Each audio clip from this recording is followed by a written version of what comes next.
The Jungian, daily.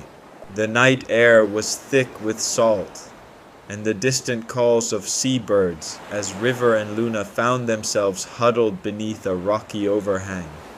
The roar of the ocean a mere backdrop to their conversation. It was the kind of night where secrets slipped out under the guise of whispers. You really think staying here, watching tides all night, will help? Luna asked softly, her fingers idly tracing patterns in the damp sand. River adjusted his headlamp, casting the faint circle of light across the tide pools. It's not about the tides, Luna. It's about finding something that makes sense. My whole life I've felt like this. Like there's this other layer to things that nobody else sees. I can't just shut it off. Luna nodded, her eyes fixed on the shimmering horizon. I get it. Remember how everyone thought you were crazy back in school because you always seemed to know what was going to happen before it did? River chuckled, glancing at her. Yeah, like when I knew Mr. Jameson was going to fail that inspection, just from the way he fidgeted with his pen. It's not like I chose to notice these things. They just kind of announced themselves.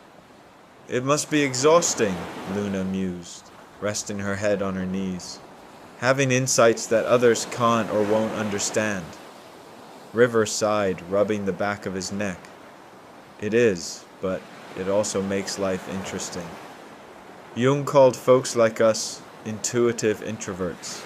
He said it's a challenging path, but also an intriguing one. Luna looked thoughtful as she watched a crab scuttle by.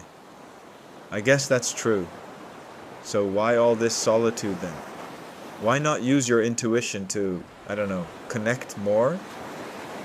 Because Luna, River said, his tone tinged with frustration.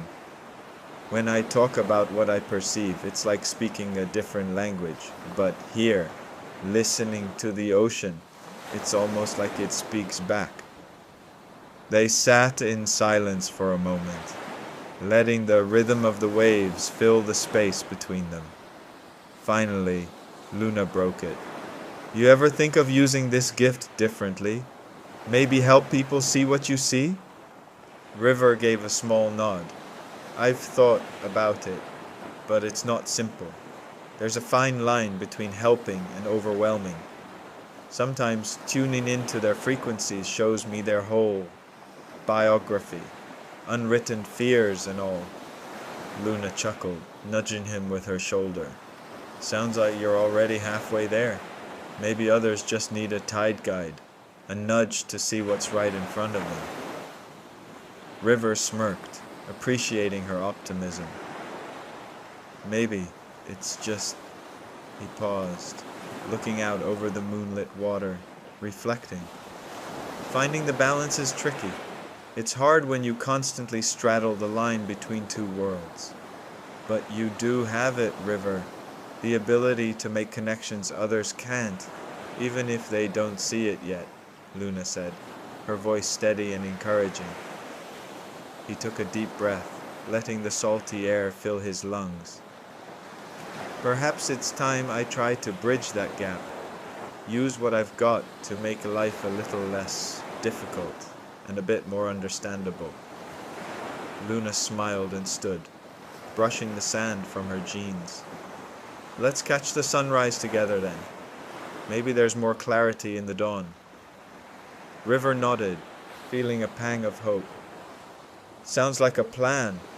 And who knows, maybe tomorrow we'll help someone else see a little clearer too. As they walked along the shoreline, the tides ebbing and flowing beside them, River felt a shift, not in the ocean, but in himself. A quiet resolve to harness his intuition in a world that so often missed the unseen. And maybe, just maybe, that wasn't as difficult as it once seemed.